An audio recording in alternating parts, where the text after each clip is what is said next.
Boker Tov, everyone. Today we're going to learn about two different things. The first one from this week's parasha of Terumah, and I'll talk about what that word literally means. We'll ask an interesting question that the rabbis have kind of struggled with for many generations. Both struggle in terms of not knowing an answer, and the other struggle is having too many answers for something that's just a fascinating mystery. And then the second question is very, very relevant to something special this Shabbat. So let's, without further ado, jump right into this week's parasha. Rivki's here, wonderful. And Parshat Terumah. Terumah means to take a portion of something, which is appropriate because this week's parsha, we are now in the thick of the longest section of the Torah dealing with the laws of the Mishkan, the portable tabernacle, the portable space that is built in the wilderness for worshiping God. There's this idea that they literally built it, not this idea, we literally built a structure where everyone could go to worship God, to offer sacrifices. One thing I'll talk about tomorrow in my Devar Torah is that there's this language in the Parsha about it being a resting place for Hashem. But if God is everywhere, how can you focus that in one place? The simple answer is it's not that God is focused in one place, it's that we focus on one place in our connection to God. But regardless, there's this incredible detail. In fact, there's even a midrash that there's so many details to the building of this Mishkan, which eventually, in the times of Shlomo HaMelech, of King Solomon, is going to become the first temple. There's so many complicated details.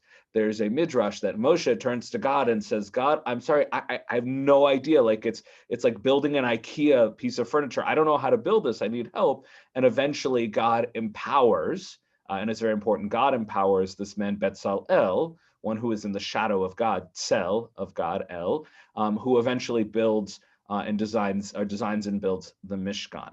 But one of the most peculiar details of it is not the nuts and bolts and the sheets and skins and everything like that. It's on the central object of the entire Mishkan. So in the real center are the luchot, are the tablets that had the 10 commandments on them. That is the moment that we really began our covenant, our brit with Hashem. But how do you keep that covenant, that promise going? You build something physical, because we need physical things to keep that covenant. So around those little pieces of stone, they built a beautiful aron, a box, an ark to protect it, and then the Mishkan is around it and gives different spaces for offerings for God. But on the aron, the ark itself, and Isabel, I'm going to go ahead and unmute you for this first source here. It's going to describe the building of this aron and mention one interesting detail that some of you or many of you may be familiar with, but perhaps you've never asked yourselves, what is the Torah actually talking about? So Isabel, in our Parsha in Shemot chapter 25, it describes the building of the aron, which again is the housing for the physical object that marks our covenant with God. And just as a side point, the rabbis have a debate apparently saying that in the Second Temple, when the Aron, the 10 Commandments, those tablets were lost, they didn't have an Aron. And they say it's not that they couldn't have built a new ark, it's that the only purpose of the ark, the only purpose of it is to house the 10 Commandments. But please, Isabel, describing one of the peculiar features of the Aron of the ark.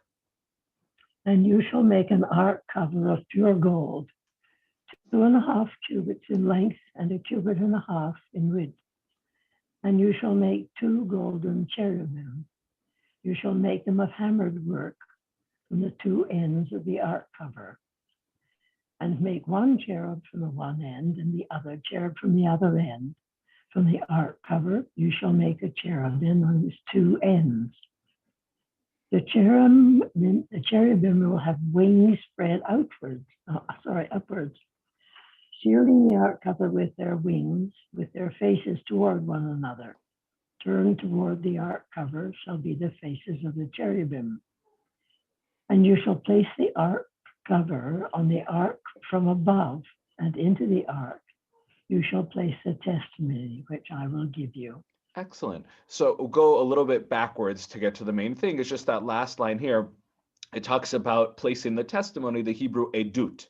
And an aid is literally a witness to something. And the rabbis argue, what is it? What is this testimony that it is? And they argue, is it the luchot? Is it the physical tablets with the 10 commandments? Is it the whole of the Torah? But the whole point is all of this was built, wooden covered in gold, to house something inside of it. However, there are these statues that seem to be protecting this ark. So we know a little bit about them just from the verses of the Torah. And by the way, cherubim is, I think it's just an English way of saying the Hebrew, which is kruvim.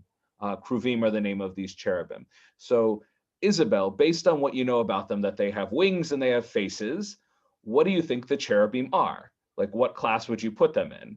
Not a trick question. What do we generally picture when we think of cherubim? We think of? Well, I think of sort of little angels. Exactly, exactly. And by the way, that is a very valid, good read. It's probably the most common when people draw pictures or make artistic depictions of the Aron HaKodesh, the Ark of the Covenant, the Holy Ark. They draw little angels. That's a pretty fair assessment. And by the way, they might very well be. But there's two questions we're going to explore today. And the first question is, what are these kruvim actually? And one of the reasons that's a question is we now live in the year 2021, 5781. We have had thousands of years of angelology, the study of angels, other cultures, other religions imposing their artistic visions of angels. But the idea of an angel being a person like you and me with wings is something that was not explicitly in any way, shape, or form given in certainly in the Chumash, books of Moshe, and later in the Torah. It's something that developed later that was based off of implied things. Like if you know that an angel can fly, then you might assume that they have wings. That's a fair assumption, but it never actually says that. So the fact that we assume these kruvim, these cherubim, are those little baby-faced angels is based off of a lot of assumptions and hundreds, if not thousands of years of people assuming what angels looked like. So the first question today is, what could these kruvim actually have been, if not the angels that we picture from the movie Michael with John Travolta? I don't know if anyone remembers that movie. But the second question is going to come up. Gloria and Leonard, I will unmute you because the second question will become apparent in this source from just a few chapters earlier. This Parsha, we have chapter 25, but I believe just last week we have chapter 20. And this is from the Aseret HaDibrot, the 10 Commandments, which, by the way, where are they? They're inside of the Aron HaKodesh, literally inside of the box that has these little kruvim with faces and wings. This is inside of it, says this. So please, Gloria.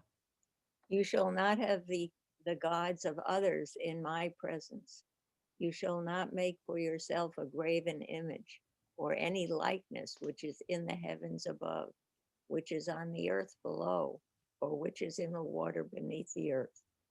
You shall neither prostrate yourself before them, nor worship them, for I, the Lord your God, am a zealous God, who visits the iniquity of the fathers upon the sons, upon the third and the fourth generation of those who hate me. Thank you. So some of those extra lines are just giving the context of how serious this is.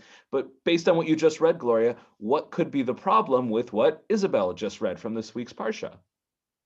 A graven image. Yeah, it looks like we're making statues of other kinds of beings. And now there's a lot of ways, and we'll look at some of the rabbinic ways that they've approached this. One thing is to say, no one assumes that the kruvim, these cherubim, are gods.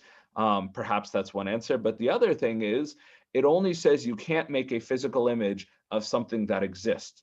So when my son plays with the toy of some fantastical creature, I mean, we don't make it, so that's not an issue, but let's say, could you make a toy or a statue of some fantasy creature that doesn't exist? That might be permitted.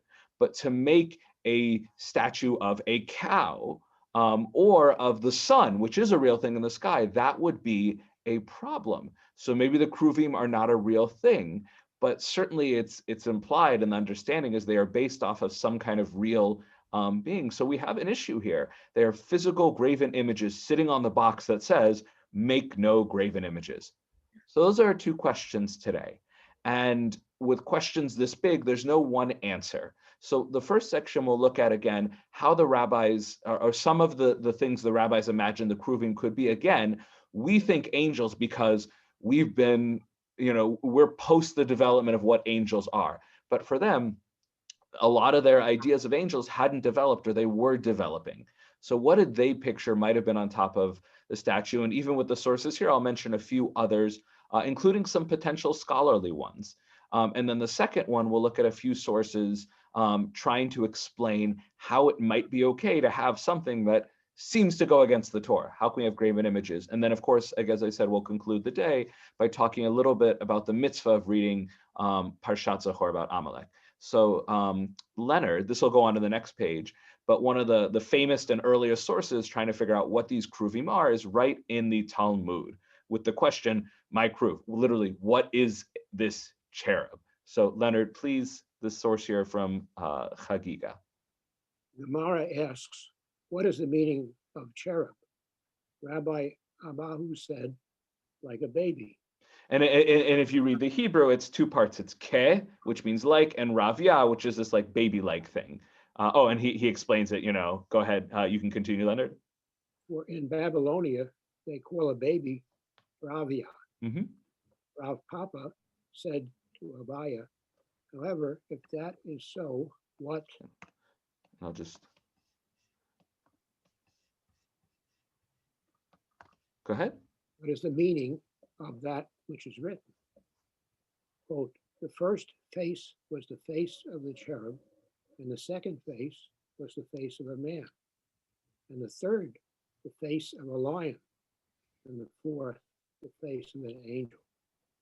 The face of an eagle. A cherub is, of an eagle. That's okay.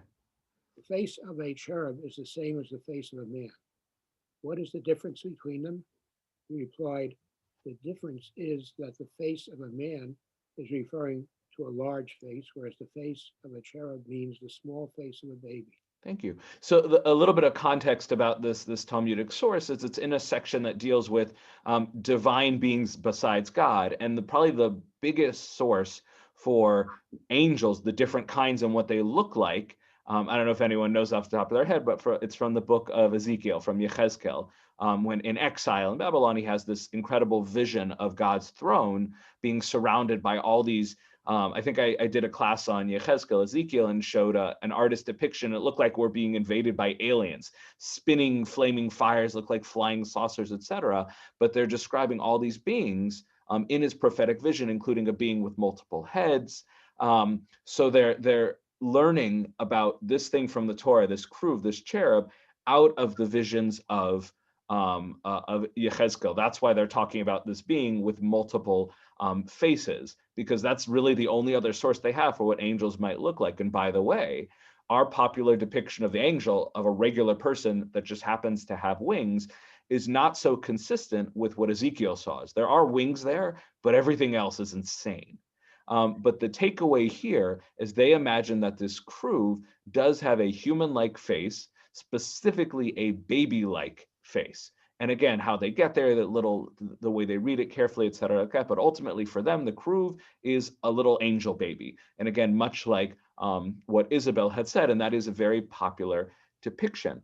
But again, for the rabbis reading the Torah carefully, our modern depiction was not widespread yet. So they had to guess what this creature looked like just based on the verses that they had. So Rita, I'm just going to go ahead and unmute you. And source number 2 here, again, this is Rashbam, who is the grandson of Rashi.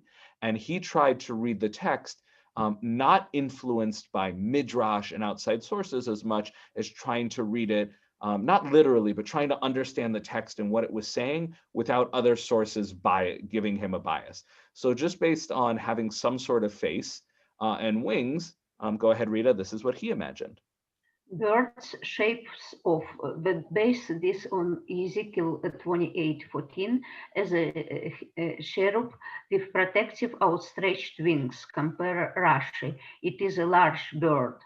Our sages, Sukkah 5, understand the word to mean having the faces of young children, toddlers. Excellent. So he mentions the tradition that they actually have a human face, but for him, birds have faces. They're different than our faces, but for him, he imagines a bird. Now, again, just thinking forward a little bit, that would still be the same issue of making a graven images, perhaps even more so, because birds are certainly real existent things that I think in other cultures, I believe, are to some versions are worshipped. But again, he doesn't really have more information than anyone else, but a being with some sort of face and wings could be a bird. And Is it like a body of the bird and face of the children? well, so this is what gets interesting is when reading through, and again, there's dozens of different opinions. And this is really kind of where I stopped here, only because everything else is basically a variation that you said, Rita, which is that everybody else basically said it's some combination of these things. It might have a bird-like body, but a human face, or it might have an animal face, a human body and wings. Some have suggested, and in fact, the next source here is less about what it looked like and getting more into how people were supposed to feel when they saw it. So there have been suggestions that it was a sphinx, like the ancient Egyptian sphinx, which, by the way, the idea that these kruvim would be similar to something else that we have in the ancient world is not crazy. It doesn't have to be totally different from everything that existed. And even the Hebrew language, which is connected to another ancient language, Akkadian. I don't remember exactly what it was, but the Hebrew word karuv or something, it means like guarding or protector. So it's connected to this ancient guardian protector, which again was a kind of creature that had mixed features of different species. So even scholarly sources agree with the rabbis. In fact, there's one scholarly source that said, I think one midrash got it totally right, which is it's a composite of animal and human together. And that's really, we don't know. That's really the takeaways. We don't know exactly what it looked like. And the best guess, it was probably some mixed thing, like you said, Rita. It probably wasn't just a little baby with wings, nor was it just a bird. But it's just so fascinating here. I started out with that midrash where Moshe went to God and said, I'm not really sure what you want me to do here. I can't picture what you're talking about. And we have that same issue. If we were to build the Aron HaKodesh today, we don't know exactly what we should build. So next time you go to the shuk in Israel and you buy, or probably the Arab shuk, and you get a little toy Ark of the Covenant, and they have little angels on there, look carefully, because that it'd be curious what they decide to build it as, but we don't really know what it's supposed to look like. And some people build it or draw it with only the wings, hiding the body. And that's a great way to get out of it, to say, we know the Torah is clear they have wings. The rest, we're not so sure. So we'll just kind of hide that. But it's cool that there's still a mystery, a big mystery with a lot of implications. But the rabbis then shift after that point, and they start imagining, look, we have these two potentially human-like figures in a very close embrace. People generally aren't allowed to go in there, but there are times when the door to the Holy of Holies, to this inner sanctum, is open, and people see it. So in a moment, we'll answer the question, how is it okay to have statues? But when people see these little winged creatures, what are they supposed to feel? So for those who say these are supposed to be guarding, protecting things, which there's a lot of verses to imply that, maybe people are supposed to feel awe, to feel, don't touch this. This box is protecting the most important object that connects you to your God. But there's some other, Jeremy, I'll unmute you for this. There's some other beautiful ideas that the rabbis suggest in the Talmud. So Jeremy, if you would please take this source from the Talmud, and again, it imagines what the people might have felt when they saw these two creatures in such a physically close sort of embrace, please. Rev Katina said, when the Jewish people would ascend for one of the pilgrimage festivals, the priests would roll up the curtain for them and show them the cherubs, which were clinging to one another, and say to them, see how you are beloved before God, like the love of a male and female. The two cherubs symbolize the Holy One, blessed be he, and the Jewish people. Excellent, thank you. So here, it doesn't necessarily, it's not clear about exactly what they look like, although I think here they're implying there are more human-like characteristics, which again, pretty much all the sources except for Rashbam and maybe some others assume that there are human characteristics to the Kruvim. But one of the things is the way the box is built, it's very likely that their wings are probably touching or very close to each other. So it looks like they're embracing. And this Talmud is quite beautiful because it gives this image that the people see it and they think about embracing someone they love. Just like these kruvim are embracing each other and they're protecting and embracing this box, which has the covenant that connects us to God, so too we should feel that physical intimacy. And this is something, an idea that carries through in Judaism to today, particularly in Hasidism and Kabbalah mysticism, the idea that the physical embrace that people want to have with each other, even with that sexual component, it's so powerful physically. It's such a great joy and a pleasure. Why can't we also feel not the exact same thing, but a similar kind of high when we commune with God? Imagine if someone's experience praying to God could be as physically good as other physical pleasures. So here they're not emphasizing really that intimate aspect in that way, but they're saying really the kruvim clearly love each other. They're so close with their love. You should feel that close and loving to God. So this would even be a nice point to kind of end on if it was just the Dvar Torah, is regardless of what they look like, the message is we should be intimately connected and close to God's law as we are to each other, as we are to God. But the next thing we're going to look at is a potential answer, really just one source, an early midrash. How could we have had statues, physical graven images inside of the Beit HaMikdash? So Jane and Alice, I'm going to unmute you, but before I have you read it, and if others want to throw up their hands, I'm just curious if anyone has a guess how it might be okay for us to build graven images that are basically the definition of graven images based on what we've seen and based on your own sense. So Jane and Alice, I don't know if you have a guess or if anyone else wants to throw up their hand and take a crack at it. Graven images are not representing gods. Sculpture would be okay, but not graven images, I would say. So you're saying that the Torah is, so clearly the context of this Torah, you shall have no other gods, make no graven images. And if these are not meant to be worshipped as gods, it might be okay. That is a great read on it. So practically the way we've developed it is that it doesn't matter if something is worshipped. We can't make a graven image. Also, the concern of something becoming worshipped is explored in the Torah. You know, don't build this because it might lead you to idolatry. And having physical statues inside of the Holy of Holies might easily lead one to worship in. And I forgot, there was one suggestion based on, I think it was actually based on the Akkadian, because the Akkadians, their protector statues were, I believe, oxen, some kind of cow type creature. And in fact, it was known that in the early days of the temple, there was cow worship, which certainly connects back to what happened at Mount Sinai and then building, the golden calf. So this calf bull worship was existent then, and they suggest that maybe these kruvim were were like cows or bulls, which is unlikely. But still, the concern that they could become idols was very high. So your answer might be the answer.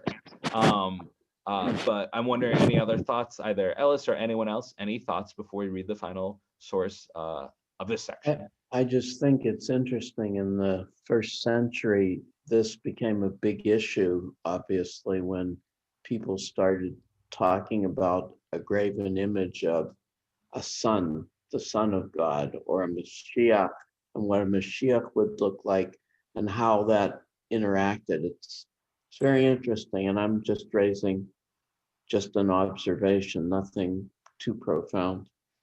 I will say, because we've actually done a class on that, about there's a Jewish law, Jewish practice for Jews not to enter into a Christian church or any church which is connected with idolatry. Now, that's a big conversation. Is Christianity really idolatry? Not an obvious answer. It's much more complicated. However, one opinion says that a Christian church that has no iconography, that doesn't have the saints and everything around, there are fewer problems with entering into that space, not to worship, but to go in for voting, et cetera, like that. So there's a recognition, like what you said, that it's not necessarily about their religion, it's about the physical building of statues itself is a problem, in and of itself.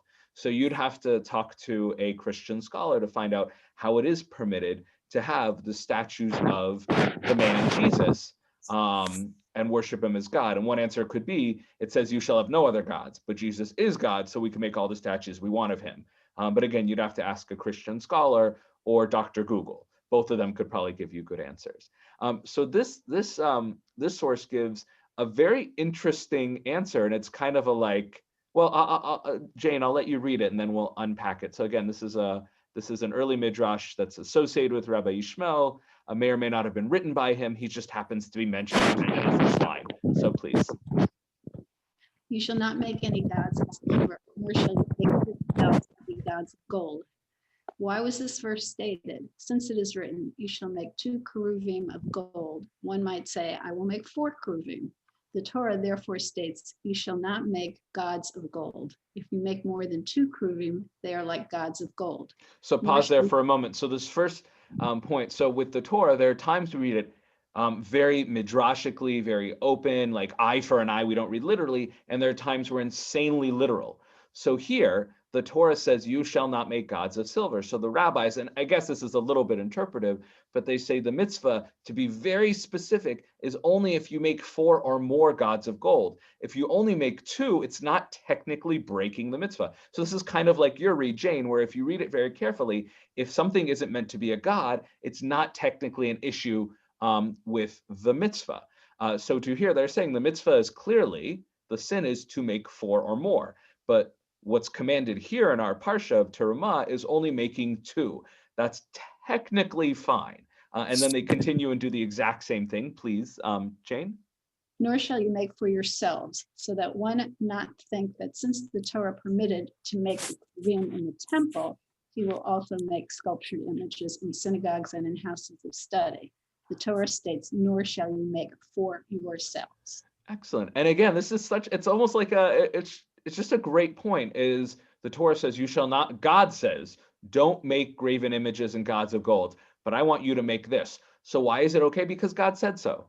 So if we're looking for an internal contradiction, one of the things we have to assume is that God needs to play by our rules. And we can say, God, you're contradicting yourself, but God does not need to play by that rule. Now, first of all, it's not so hard to say that it's not a huge contradiction based on the context of the 10 Commandments about being gods. But here God says, you're not doing this because I don't want you to go around making idols of Zeus and Ramses and Ra, et cetera, like that. I'm telling you to make something for me. So don't come to me and say, but God, technically you said we can't. I'm God. You make whatever I want. And it's really such a great point. And by the way, this logic shows up in a few other places in the Torah. One of them is there's a mitzvah of shatnez, to not mix wool and linen. Very, very clearly, it's totally forbidden to do it or to wear it, except, Jane or Ellis, do you happen to know when it is permitted and actually commanded to do so in the Torah, to mix wool and linen together? In the Beit HaMikdash, or the Mishkan, in the garments of the Kohanim. It might just be the Kohen Gadol, I don't remember off the top of my head, but his garment and the tzitzit on the end are a mixture of wool and linen. And it's permitted because God said it's permitted. So in the context, there's actually a lot of things like fire. You're not allowed to make fire on Shabbat, but we offer sacrifices on Shabbat. So it's permitted in the Beit HaMikdash. So there is this different set of rules, this different universe that exists inside of the Mishkan that became the Beit HaMikdash. So even though there might be a lot of other ways to say this isn't a contradiction, and these graven images are totally fine, this is kind of the simplest answer, which is God told us to, and therefore it must be okay. So that's where we're ending the first section of the class. So I will pause here, and I'd love to hear any people's thoughts, comments, or questions, both on the first part, what the keruvim might have looked like, how much it matters, the fact that we have no idea really, and about this graven image, and do these answers work? So any thoughts up till now before we move on to the final part of today? Yeah, Rita, I am unmuting you. And you just have to click on your side. Hit it, please. I think God may make this so complicated, so temple not going to be reproduced without his participation. Oh, interesting. To say there's so many moving parts. It's such a fine balancing act to make sure you don't break God's rules and that everything is perfect, that it can only be done when you have divine inspiration like a Betzalel or a King Solomon who's engaged in it.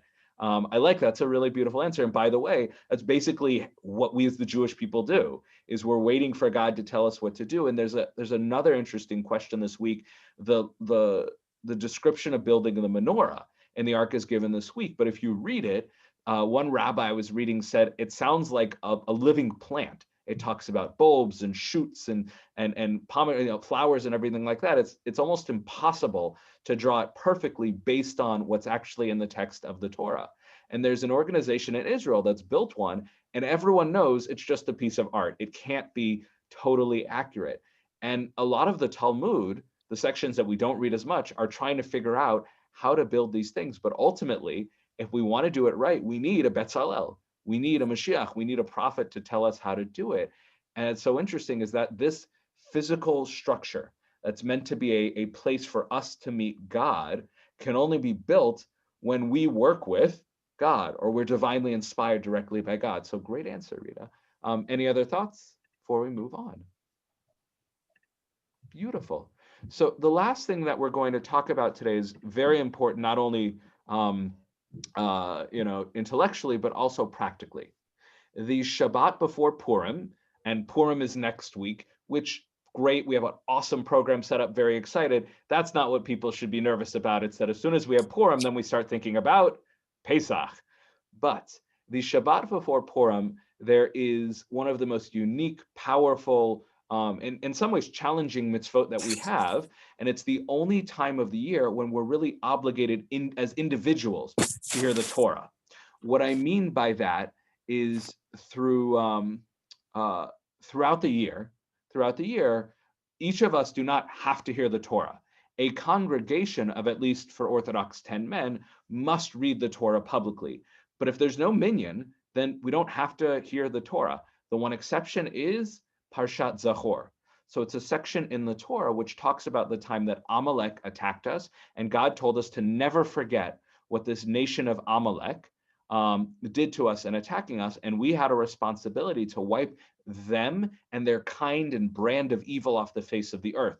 Obviously appropriate to Purim, because Haman is known as a descendant of Amalek. And even though the horrible human Hitler, he probably isn't directly descended from them, his evil was so extreme that he's considered as if he was an Amalekite. So this is an incredibly important mitzvah to remind us of the evil that exists in the world. It's challenging for others because there's a commandment in the Torah to wipe out an entire people. But regardless, this is the only time when an individual needs to go out of their way. If they live an hour from a shul, they need to find some way to get to that shul to hear the portion of Zachor, of remembering this, read. Now, there are things, if they can't hear it this Shabbat, on Purim Day, there's a section of the Torah read that could fulfill that mitzvah. There's other ways to get around it. But in the pandemic, for a lot of people, this is a challenge. Now, this is something that I'll talk a little bit about next week, next Tuesday, in our class on Purim during coronavirus, and about doing Megillah digitally. Because everyone agrees, including myself, that if it is safe to do so, one should hear the Megillah read publicly. So let's say in California, if we lived in Cali right now, and we could go outside and have an outside minyan safely, and there were virtually no risks, then I would push for us to do that. That is not feasible right now in the winter because of the cold. But in terms of meeting inside, it's really not safe yet. Now, some congregations have a different space. They have a massive indoor sanctuary where they could have 20 people pretty safely spaced out. I'm not going to claim it's 100%. In that case, absolutely they should do it. Our congregation, it is not the safest decision for us. It is not the right decision to meet inside.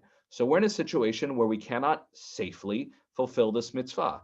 If somebody can go to another congregation and they said, Rabbi Dinan, should I make an effort to go to another shul? I live in another community and I feel that I can do it safely. My answer would be, again, if you feel that it is safe and the risk is minimal, then yes, it would be a good idea to do that. But our congregation cannot do that. So what do? So again, ideally one would hear it in person, but when that's not possible, what do we do? So this is from the Shulchan Aruch, and there's a couple different things that happen here. So it begins with the writing of, in the 16th century, of Rav Yosef Karo, the Sephardic main author of the Shulchan Aruch, and then there's an opinion in the end by our Ashkenazi guy. So the Mechaber, the author, begins. There are those who say that the portion of remembrance, Parshat Zachor, again, that would be read this Shabbat, and the portion of the red heifer are biblically obligated to be read. That is a Torah mitzvah to read them. And many agree with that. A few say it's only rabbinic, but regardless, if we were in shul, we would do it. There's no question, we would do it. Therefore, residents of settlements which do not have a minyan, prayer quorum, need to come to a place where there's a minyan, a quorum on those Shabbatot, just like I said. And again, in a regular year, I would say the same thing. If you're in a place where they're not reading it, go somewhere where you can do it in order to hear those portions which are biblically mandated. But the Ramah, Rabbi Moshe Isserles, says, if it is not possible for them to come, for them to attend, in any case, so he says, if you can't make it, if there's a reason you can't come, take care to read them with their tune and cantillation found in written manuscripts, which does not mean a proper Torah scroll. It means a book. Now, not everyone knows the proper trope of the Torah, but practically I would say if somebody knows the trope, like I know it. So what am I going to do? I'm going to open a Chumash and I'm going to read it for my family. It's not the ideal way to fulfill the mitzvah, but it's certainly recognized here by Rabbi Moshe Isserles. So the practical takeaway here is for those of you who have a Chumash in your house, open it up and read Parashat Zachor. Just read that little section there, which at the end of the class, I can tell you the exact chapter, verses, and book where that is in.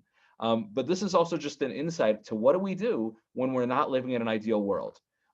Next year, when, God willing, we're just having regular services, if someone says, oh, Rabbi, can I just stay home and read Parshat Zachor? And I say, do you have the plague? And they say, no. Why don't you want to come to shul? It's a little cold outside. I'd like to stay inside. Can I read it? The answer, and this is the fascinating flexibility of Jewish law. Can I fulfill it that way? I, Rabbi Dinan, will say, no, you may not fulfill it that way. Someone says, Rabbi Dinan, I will be in the hospital because I am injured. There's no way for me to get to a synagogue. And it's 2022 and coronavirus is gone and a new pandemic is coming. Can I fulfill it in the hospital by reading it? You can rely on this opinion. And that's the fascinating nuance of Jewish law. Again, next week, we'll explore this more. This year, I'm holding that we as a community can fulfill Megillah over Zoom. Next year, when we're meeting in person, oh, Rabbi, can I Zoom into the Purim morning? The answer is, I don't think it's kosher. I don't think that'll work in a year where it's safe to do it in person. So again, we'll explore this more next week, but the practical takeaway is if you have a Chumash, and again, I'll tell you the verse at the end of the class in the chapter, just read it inside. If you know how to chant Torah scroll or someone in your house does, do it. If you don't, do your best. If you don't read Hebrew, do it in English. Again, at the end of the day, you're doing the best you can, and we're supposed to remember something. So reading it is the first key to remembering it. Ideally, you would chant it in shul with a minyan.